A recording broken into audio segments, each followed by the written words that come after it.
Olá, meus irmãos, graça e paz. Que o Senhor Jesus Cristo seja o centro de nossas vidas.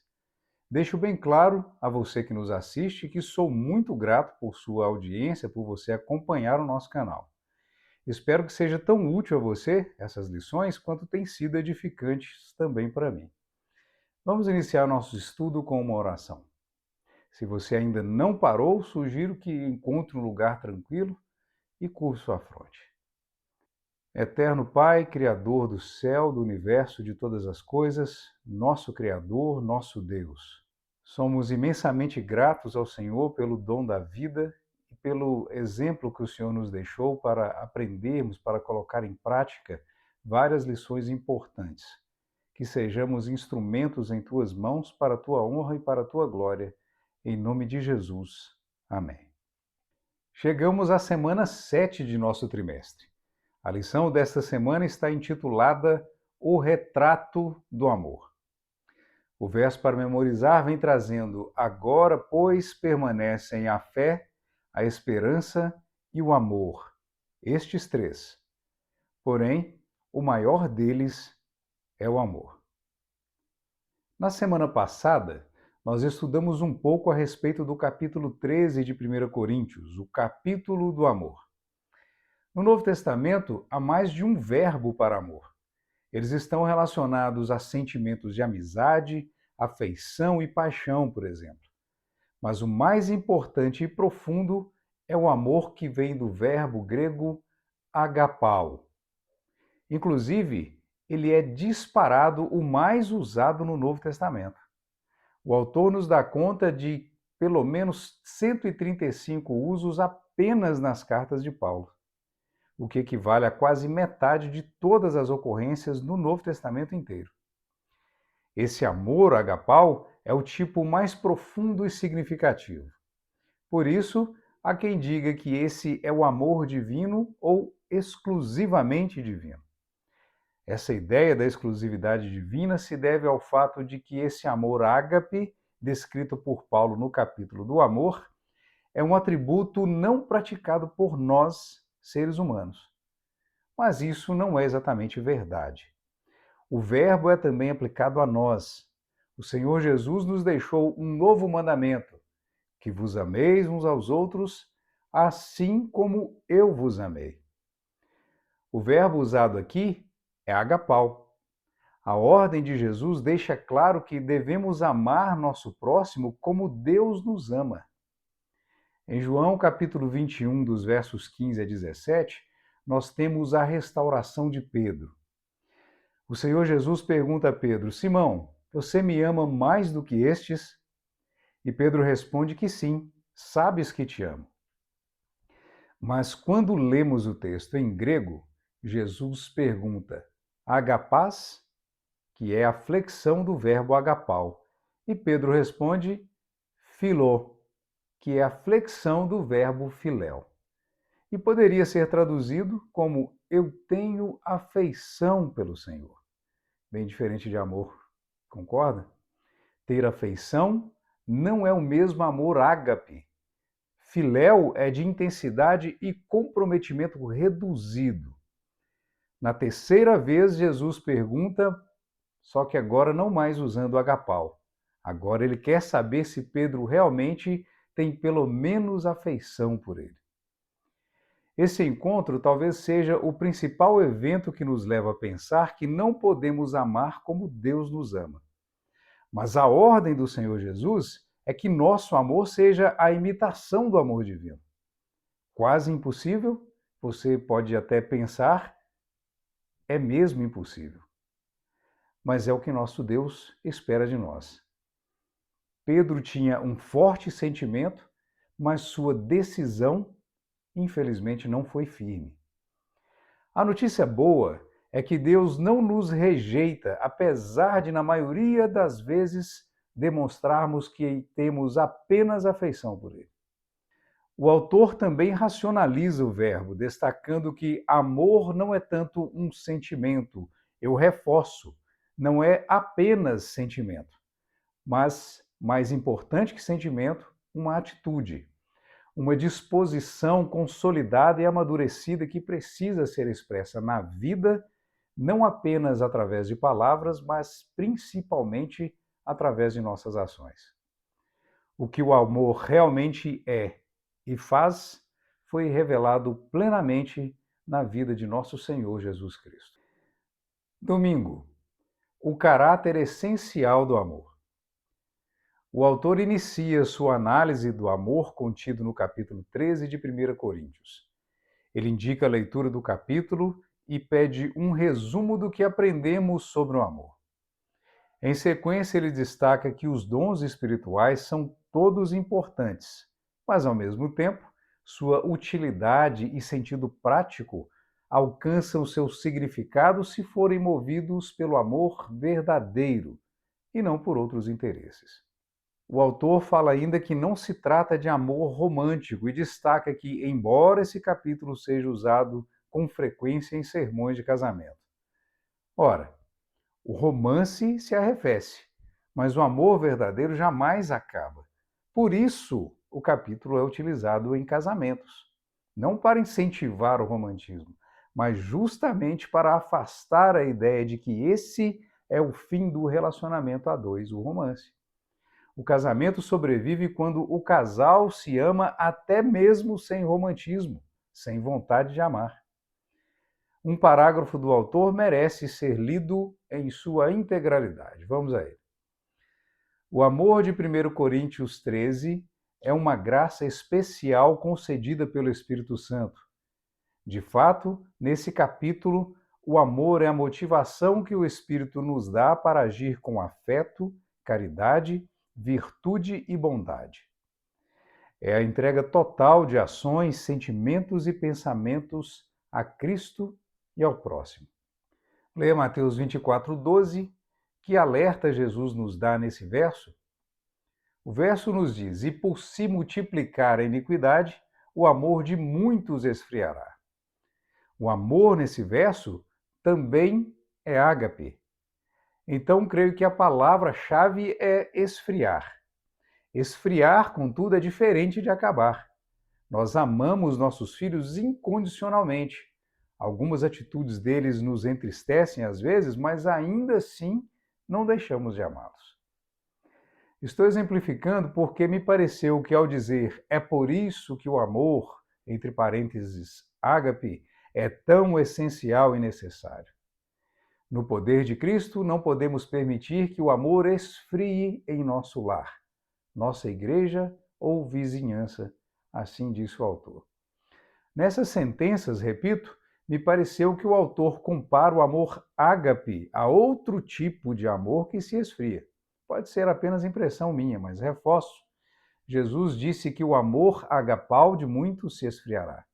Ainda assim, esfria, mas não acaba. Segunda-feira, o que o amor faz? O centro de 1 Coríntios 13 são os versos de 4 a 7. Nesses versos, Paulo nos apresenta 14 qualidades do amor, ou 15, como na contagem do autor. Ora dizendo como ele se comporta, ora dizendo como ele não se comporta. Cada uma dessas qualidades é descrita com um verbo diferente, o que indica que o amor é ação, atitude deliberada e consciente. Não é sentimento ou emoção apenas, porque ambos são passageiros. A decisão, contudo, permanece. O autor destaca apenas as afirmações que dizem o que o amor é. Então vamos aos verbos que ele destaca. O amor é paciente. Significa que um dos frutos do amor é perseverar pacientemente em circunstâncias difíceis. Paciência também envolve a capacidade de ser tolerante uns com os outros. Pessoas pacientes são lentas em se irarem quando delas se abusa, não se ressentem por qualquer coisa e nem se apressam para a vindita ou a vingança quando são afrontadas. Mas antes, exercem a paciência propriamente dita, a longanimidade, suportam muito e estão sempre prontas a perdoar. O segundo ponto, O amor é bondoso. O verbo grego é usado exclusivamente por Paulo e apenas uma única vez nesse verso 4 de 1 Coríntios 13. Na Septuaginta, que é a tradução do Antigo Testamento para o grego, nós encontramos variações da mesma raiz desse verbo, que aparecem com frequência nos Salmos, se referindo à bondade de Deus e sua misericórdia. O autor ainda frisa que amar com bondade é imitar a compaixão e a misericórdia de Deus para conosco. Lembrando, novo mandamento vos dou, que vos ameis como eu vos amei. Terceiro ponto, o amor alegra-se com a verdade. Esse verbo expressa a capacidade de experimentar alegria juntamente com outra pessoa. Mas essa alegria está sujeita ao ponto principal do verso, que é a verdade. O amor cristão encontra sua plena satisfação na verdade de Deus, que é pura, imaculada, benigna e salutar. A verdade, nesse ponto, faz oposição especial à maldade. Portanto, a verdade moral é a bondade para com os nossos semelhantes. Quarto tópico, o amor tudo sofre. O autor nos informa que os estudiosos discutem se o verbo estego significa cobrir ou suportar. E depois conclui que os estudiosos preferem suportar como a tradução mais adequada. Mas eu divido com você a expressão magnífica de Russell Champlin.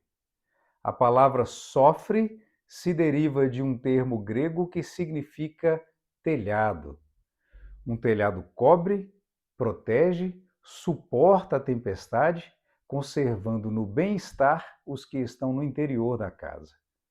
Por isso é que se pode dizer que o amor cobre, protege, sustenta todo o sofrimento e assédio. Resguarda do sentimento como o navio resguarda da água ou o telhado da chuva. Quinto tópico, o amor tudo crê. O amor acredita no lado melhor das pessoas e não procura expandir os seus defeitos. Quando a evidência é ao contrário, mesmo assim o amor continua esperando pelo melhor, encorajando o que há de melhor em outra pessoa.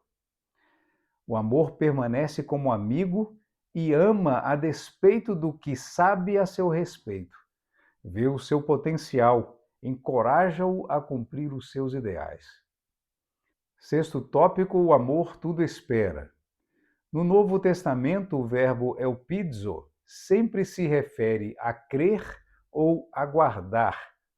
Aguardar com expectativa que alguma coisa boa ocorrerá.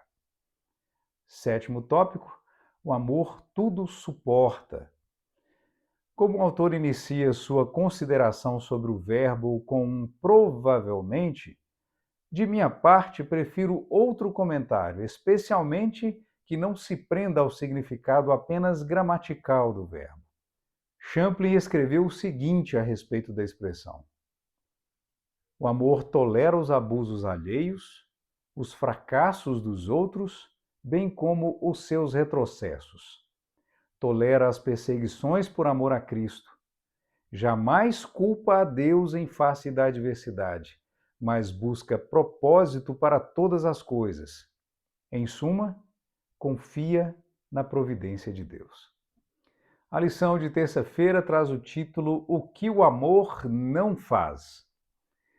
O autor questiona por que Paulo menciona características negativas do amor e não apenas positivas. Bem, quando ele utiliza o amor não faz, essa não é uma característica, uma qualidade negativa do amor. Está dizendo que o amor não faz, não é uma qualidade negativa. O amor verdadeiro tem apenas qualidades positivas. Nós temos nos termos negativos um recurso retórico utilizado por Paulo. O objetivo era chamar a atenção dos coríntios, que gostavam de visibilidade, de prestígio e de status. Enquanto eles estavam preocupados em definir qual era o melhor dom e quem tinha esse dom, quem era o mais importante dentre eles, quem sabia mais, Paulo oferece um remédio para cada mal. Quando o amor não se ufana, ele corrige quem se vangloria. Quando o amor não arde em ciúmes, condena-se a inveja. Quando o amor não procura os seus próprios interesses, Paulo busca sufocar o egoísmo. Agora, vamos aos tópicos de hoje sugeridos pelo autor e seus comentários. O primeiro, o amor não arde em ciúmes. O termo zelo pode ser utilizado positivamente, como em desejem os dons espirituais. Mas aqui em 1 Coríntios 13, 4, o sentido é negativo. Não que o amor tenha qualidade negativa. O verbo é orientado em direção ao despeito, à inveja, ao ciúme. E essa atitude não pode existir e nem coexistir com o espírito de amor. O segundo tópico que o amor não faz, o amor não se envaidece. O verbo perpereomai transmite a ideia de arrogância e busca por elogios. O serviço cristão não admite a vanglória, ele precisa de modéstia. Terceiro tópico, o amor não é orgulhoso. O amor, quando verdadeiro, impede que qualquer pessoa se infle, se encha com o senso de sua própria importância. No cristianismo, lembre-se, Cristo é o centro. Quarto tópico, o amor não se conduz de forma inconveniente. Ou o amor não se comporta sem boas maneiras. Quem tem amor não se comporta de forma que venha envergonhar os outros, seja através de atitudes ou através de palavras rudes. Quinto tópico, o amor não busca os seus interesses. Isso remete a 1 Coríntios 10, 24. Ninguém deve buscar o seu próprio direito, mas sim o dos outros. O amor não é egoísta. Deus amou o mundo de tal maneira. Amem uns aos outros assim como eu vos amei. Sexto tópico, o amor não se irrita. O verbo grego sugere um estado interior de agitação, indicando alguém que facilmente é provocado à ira. O amor não é explosivo nem melindroso. Champlin diz que o amor não perde a compostura em vista das ameaças aos seus direitos. Sétimo tópico, o amor não se ressente do mal. Aqui o sentido é lançar na conta, linguagem de contabilidade, como escreve o autor. O amor não registra ofensas. Em outras palavras, o amor perdoa. Champlin aprofunda mais a ideia. Ele sugere que o amor não encontra o mal onde o mal não existe, ou então não imagina o mal em face de pequenas indicações. Por último, o oitavo tópico, o amor não se alegra com a injustiça. O amor não só esquece os erros alheios, como também não tem prazer neles. Quando amamos de verdade, não nos alegramos com os erros dos outros. Antes, buscamos ajudar. A parábola do filho pródigo é uma excelente ilustração para compreendermos a expressão. Deus não deseja que o homem se perca e, assim como o pai do pródigo, apesar dos erros que a humanidade insiste em praticar, Deus ainda nos espera de braços abertos. Se Ele nos ama assim, apesar de nossos pecados, não podemos sentir satisfação com os erros de nossos irmãos. A lição de quarta-feira está intitulada Retrato de Jesus. O autor aborda 1 Coríntios 13, de 4 a 7, de um ângulo interessante, mas ao mesmo tempo pode ser condescendente. Ele menciona uma triste sensação humana, a frustração. Especialmente quando percebemos que praticar todas as qualidades positivas do amor parece ser impossível, isso nos deixa frustrados. Então ele conclui que Paulo provavelmente estivesse se referindo ao amor de Jesus pela raça humana e diz literalmente que, em última análise, portanto, o retrato do amor traçado por Paulo é um retrato de Cristo. A condescendência de que falei vem exatamente dessa conclusão.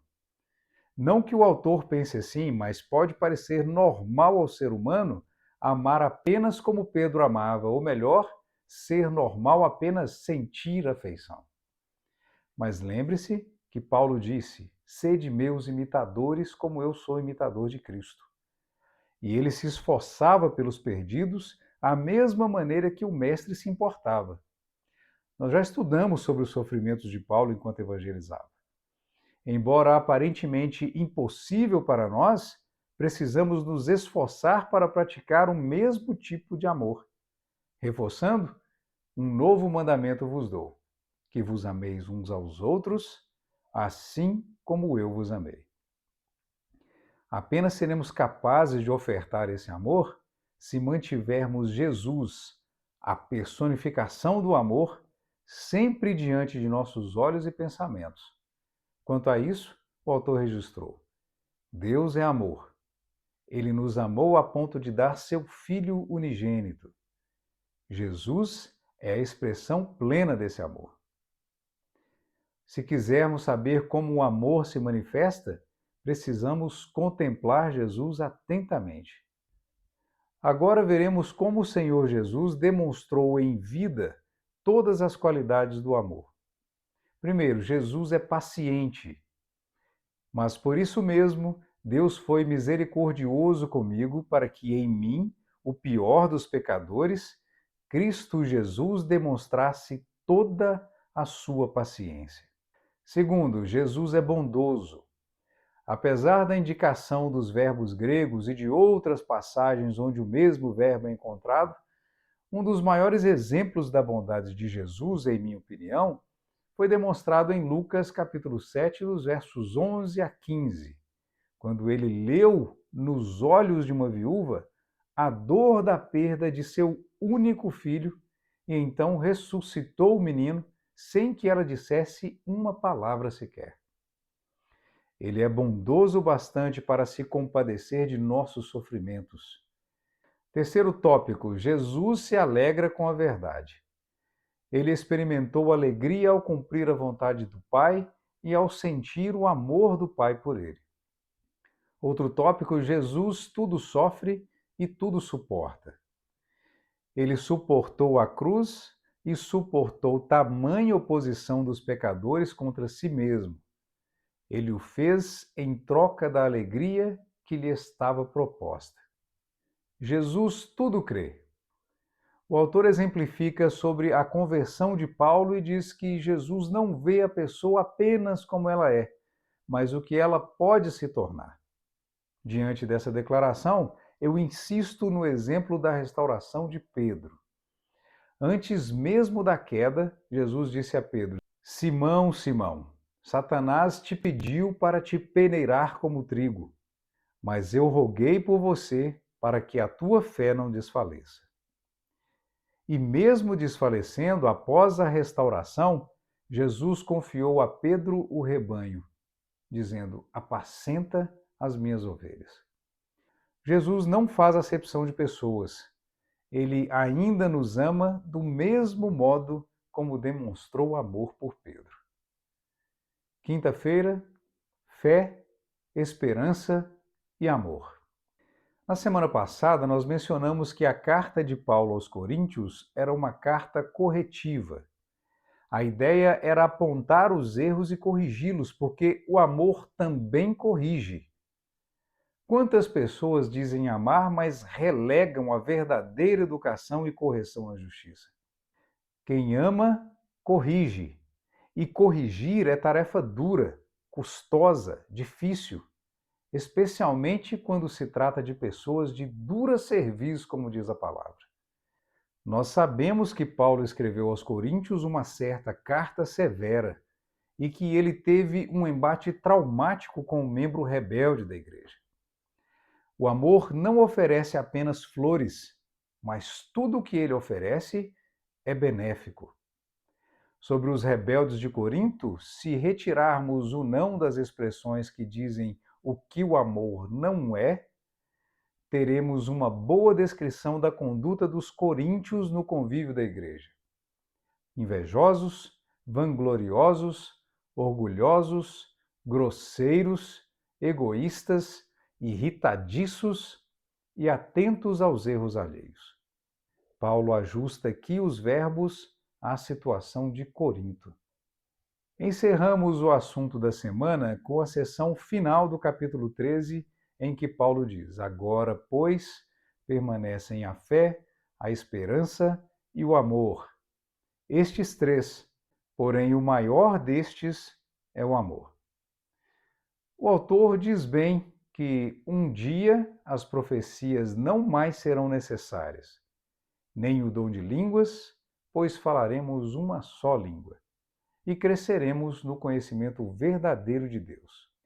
Quando esse dia chegar, compreenderemos por que, desde o minúsculo átomo até o maior dos mundos, todas as coisas, animadas e inanimadas, em sua beleza e perfeita alegria, declaram que Deus é amor. Pai eterno, graças damos ao Senhor pelos momentos que passamos em estudo da Tua Palavra. Que Teu Espírito Santo nos relembre como é verdadeiramente amar. Que nosso egoísmo seja posto de lado, que a nossa sensação, nossa vontade de vanglória seja posta de lado também e pisada a pés. Que tenhamos em consideração os nossos irmãos, assim como o Senhor Jesus nos amou. Que possamos definitivamente praticar o mandamento que Ele nos deixou: amar uns aos outros, assim como fomos amados por Ele. Essas bênçãos pedimos em nome dEle, nosso Senhor e Salvador Jesus Cristo. Amém.